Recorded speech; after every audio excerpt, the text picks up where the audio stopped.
Hey everybody, Chris the old ass retro gamer here, and you're watching Captain Algebra. Remember Kenna, suckers.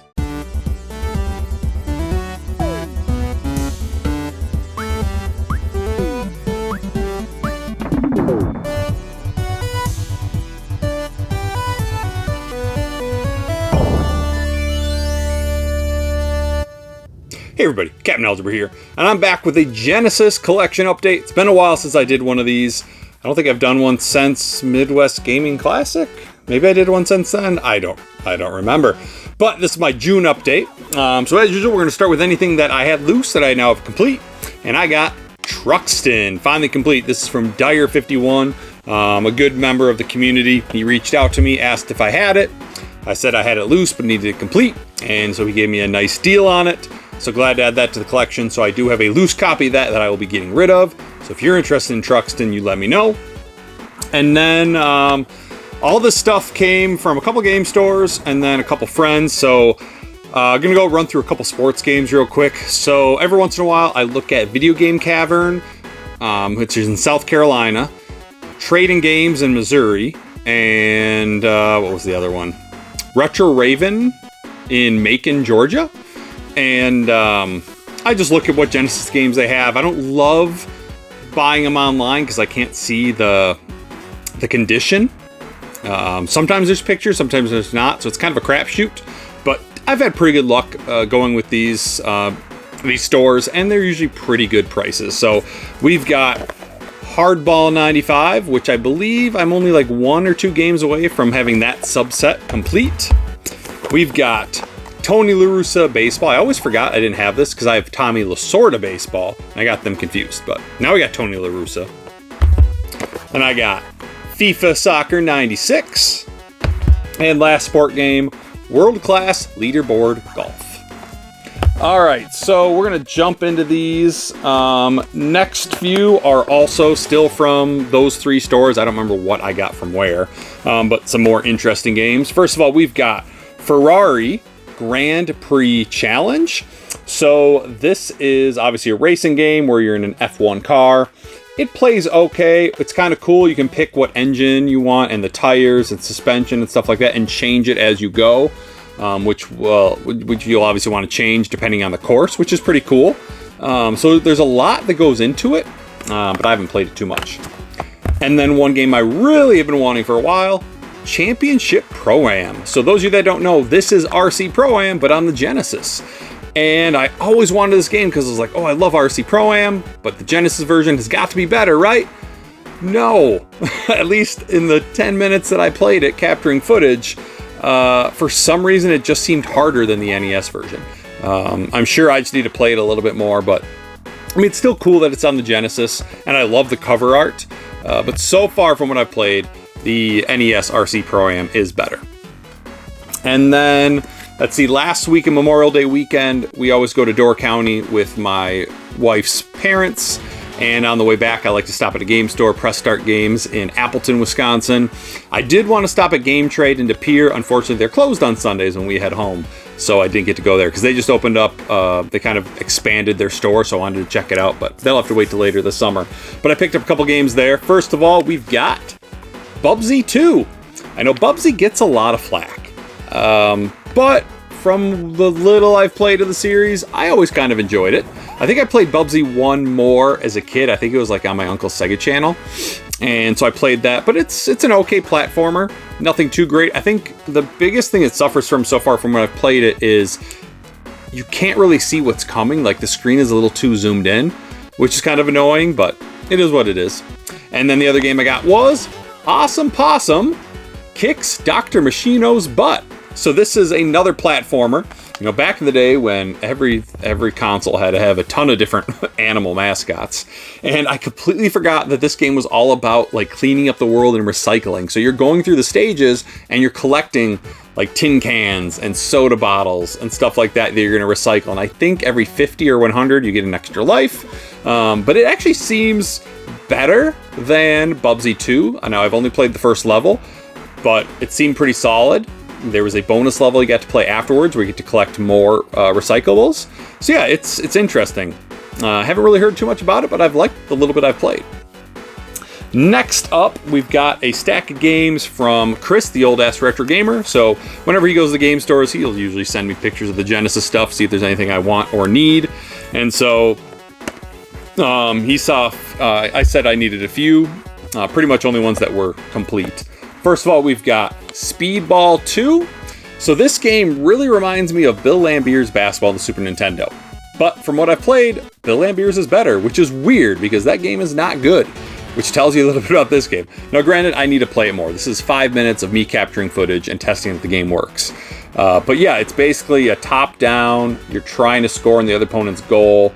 You can get different armor and different equipment that allow you to have different advantages on the field. But it's more like soccer, honestly, or handball more than basketball like Bill Lambier's. But yeah, it definitely seems to remind me of that game. Then we've got Operation Europe, Path to Victory, 1939 to 45. So this is definitely a game that I am never going to be that into. It's one of those Koei games, Koei, I don't know how to pronounce it, but it's a strategy game. And I do not like those type of games. They're just not that fun.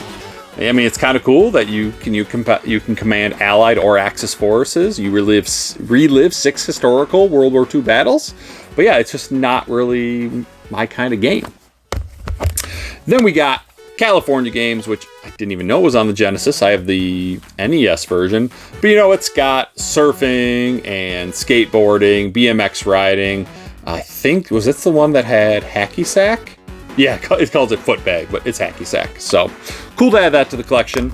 And then this one is actually from Chris's collection, but he has the PS1 version of it. So he sent me Viewpoint. And this is a game I also do have on the PS1. I actually got the long box version, but it is it's a shooter. It's kind of isometric, kind of, I guess. And I never thought it was that great, the little bit I did play on the PS1. I never got very far, but that's because I never tried very hard. But it is cool to have it on the Genesis, and it's from his collection, so you know it's in great condition. Next up, I believe, the last section here is all from Jason from Corpse Sled Gaming. So he was selling off a bunch of stuff in his collection, so he obviously knows I'm going for a complete Genesis collection, so he reached out to me with the Genesis stuff he had, and I kind of told him what I needed. He sent me a price for it. I would have loved to get more, but I'm still saving up some money for MoGameCon at the end of July, and so I can only buy a little bit of things and nothing too expensive. So let's get started. First off, we've got the Aquatic Games starring James Pond. So this is kind of like Olympic-style games, but with James Pond. And nothing amazing. The game doesn't control very well. Obviously it'd be a lot more fun co-op and play with other people, but it's all right. And then speaking of James Pond, we've got James Pond 1 and 2, which I think there's a James Pond 3. And if there is, that's obviously the only one I'm missing on the NES Genesis.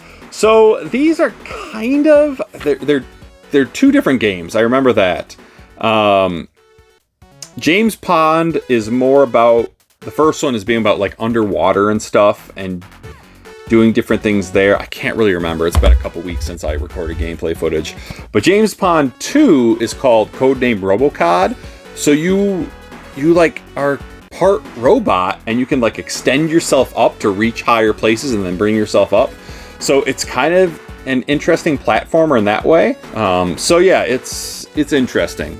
I was curious about the James Pond games, but the little I've played with them has not been good. Now for the more interesting games. I got 3 of those. First of all, we've got Flashback, The Quest for Identity. So this is a game very similar to like Prince of Persia and what's that other game on Super Nintendo? Blackthorn. Where it's just kind of, you're very slow and meticulous with how you move.